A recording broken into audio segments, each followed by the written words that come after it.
Hello, this is Dr. Cleveland again, and we're going to do a short video to improve your Excel skills about creating a summary table of range-coded data.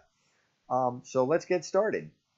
So if you remember in our previous video, we downloaded the BMF data, and what I've done here is I've created a table to capture some range-coded information. Now I want to go back to the data dictionary to show you where I got these numbers. Remember the data dictionary, we looked at the very end of it, that had the fields named for each record, and within the data dictionary you have a tremendous amount of information. I'm just showing you one little piece here, which is the asset code income code table, because you have 10 different digits, 0 through 9, and it tells you the dollar value associated with that. Now there's a very particular reason why range coded data is useful, and that is because you wouldn't say want to put, if you had assets or income for $10,000 and then $10,005 and $10,006 and such, you really wouldn't be able to manage that very well. But when you have the data coded into ranges, it can be very helpful and facilitate analysis. So let's take a look to see how we would tally up the data for this information.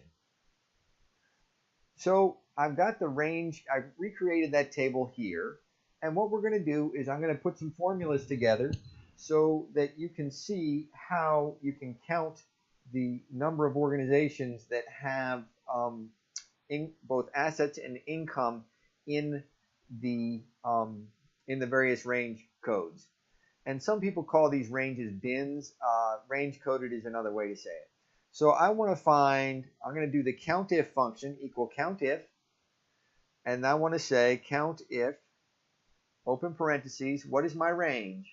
My range is, I go back to the data table, and my range is for my assets, and you notice I put assets and income in the same order they appear in the table. My range is just the entire column here. And then the next variable we're looking for is a criteria. And you see I put the code 0 through 9 here. And the reason I did that is you don't want to hard type numbers in if you can help it, because it helps copy and pasting. And also if you need to change something, it's much better to have an outside reference for that. So I created the formula here, and is counting this range and then the summary table. Now I'm going to be copying this, so as we go down, if I don't do a absolute cell reference, then my data is going to move away from me.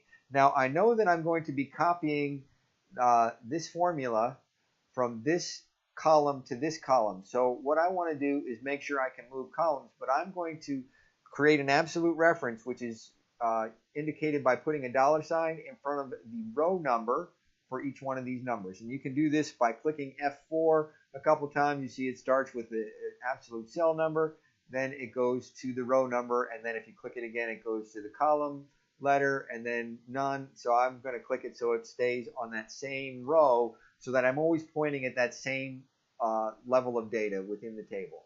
And then since I'm going to be moving this from column to column, I actually want to have an absolute reference here on the column, because I always want to point over to this column. So as I move from C to D, I don't want to change from A to B.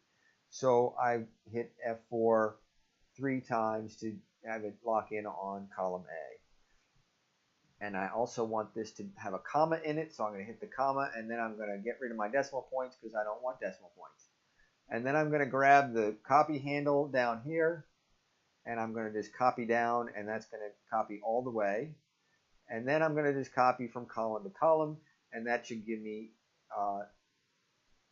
both assets and income, number of organizations in these different range codes. And now I'm going to do an auto sum here to see how many I have in total. And I've got 26,000, and I copy that over. And I want to know how many organizations are in the data. So what I'm going to do is to go back. The data is organized by unique employee identification number. The employee's tax number has got the same characteristics in many ways as a social security number that everyone's got and very unique number. So I need to go back here and I say equals count. And since all of these are numbers, I can use count. If I had, let me just go back. If I see count counts the number of cells that contain numbers. If I did count A, these just count cells in a range that are not empty. So that can have text or numbers. There's also count blank, which we'll look at in a different video. And we already did count if, and we'll do count if s in another discussion. But I want to use count, open my parentheses, and I'm going to count the number of organizations in the data. And I'm going to start here in cell A2 and just copy down. And then I hit return, and it gives me this great number here. And it's the same number that I had for the range coded data. Now I'm going to hit Format Painter just because I like the comma, and that saves a little bit of work. So that is how you create a table using COUNTIF function here for correlated with this range coded data.